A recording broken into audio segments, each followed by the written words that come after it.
Welcome to the channel. It's Tuesday, it's pretty chilly, and I just basically want to do a really quick update on the Lone Peak 5s all weather. So I've had them for about a week now. I'm actually wearing them right now. As you can see, they are on my feet, and yeah, I'm really enjoying them. But just after a few more runs in them, I just noticed that they did feel a little bit more snug. So I did a bit of investigation work. And took the insole, measured them and took the insoles out and basically compared them against the other insoles.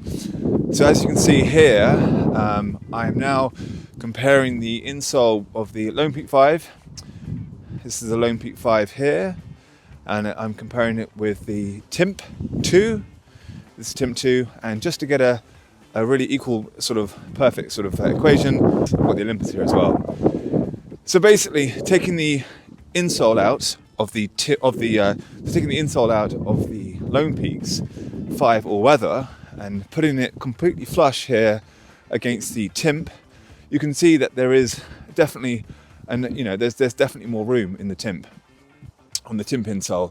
There's definitely a few millimeters each side, which adds up probably about half centimeter overall in width, and that's quite a big difference. And I just have noticed that. Especially just down the midfoot, where it's just the widest, obviously. I've just noticed that it's tight, it's snug. So I'm not sure whether to be honest, I'm not sure, because I haven't got the Lone Peak 5s, the normal ones. It might just be the case that this is the width, and this is sort of the snugness, let's say, for the all-weather one, because of the extra fabric inside, that waterproof membrane. That's what might.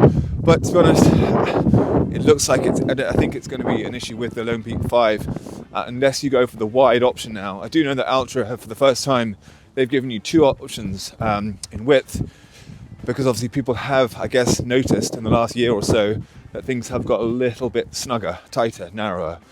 But what it does reconfirm, it reconfirms that in the Timp there's an ample amount of space, because the Timp and the Olympus, they marry up perfectly. There's just an equal match on the insole there. They look exactly the same, and so therefore I know that there's been a lot of worry about the Timp being really tight or a bit tighter, but I just think that the overall volume of the Timp is less, and you might be able to see it on that midsole there I just showed you, but I think the midsole, at least they apply with the Timp, is a bit ridiculously hard and quite thick. Swap that for a thinner one, and you've got definitely an extra few millimeters in the front of the toe box there. So yeah, the Timp and the Olympus, they're good on the width, but unfortunately the Lone Peak 5, this edition, the all-weather, and again I'm not talking about the normal the Lone Peak 5 standard option. Maybe that is wider, or maybe that is the same, and that's why they have the wide option. So I guess what I'm saying is that if you do have, if you're looking for an Ultra with width, I would think twice about the Lone Peak 5 all-weather, just because it is tighter. It's not too tight. You can definitely use it. You can definitely run in it, but I am feeling it now a little bit tighter. So this will now, I guess, be a shoe that I will wear for hikes, as I did with the original Lone Peak 4 that I had. It will be not necessarily so much for the running, but for these long hikes, especially that it's waterproof. It's a great one for just going all day, because you don't have to worry about your feet getting wet, obviously. But yeah, so that's that. And I also, with the Lone Peak, the other update that I will say is that it is a little bit heavier, obviously, because of the all-weather material inside, and therefore you kind of do notice, especially when it gets wet, that you've got a little bit of extra weight on the bottom. So again, I'm not saying about the Lone Peak 5. This is about the Lone Peak all-weather. It's about the Lone Peak 5 all-weather, which is probably a different kettle of fish. But I've got a sneaky feeling that the widths will be the same on both, unless you go for the wide option. So all I'm saying is, just watch out. It's a bit narrower, but the Timp and the Olympus are perfect, spot on with their width.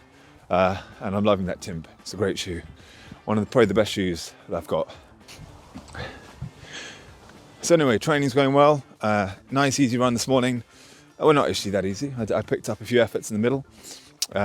Tomorrow, no running, and then Thursday will be my last run for the week until Saturday, which I've got this 50k Ultra thing that I'm I think I know what I'm doing. I've sort of planned out a rough route, which I think doubles back, goes round and comes round again, so I can use the house as a bit of an aid station. But yeah, I'm going to go all out. I'm going to try and see what I can do and give it a good shot. But yeah, I haven't done actually, because of everything with lockdown and homeschooling. Therefore, the time has been quite limited. So I haven't been able to sort of get out for much more than 2.5 hours tops, really. So Saturday should be double that. All being well, about 5, because I'm going to stick to 99% on trails, undulating trails, and it's going to be quite muddy. Well, hopefully not muddy actually, but cold. About minus. It's forecasted for about -2. Anyway, that's it for now. A little update on a few things. Yeah, see you soon. One real quick last thing. If you're new to the channel here, please do subscribe. It's fairly new. I've been going for about 4 months now, and I'm nearly come up to 400, which is great. So everyone that has subscribed and people that are watching this and people that make it to the end of the videos, thank you so much, because it's really appreciated that you guys are actually watching it, and it's of some value, some good content. Yeah, it makes it all much more worthwhile. So thank you very much.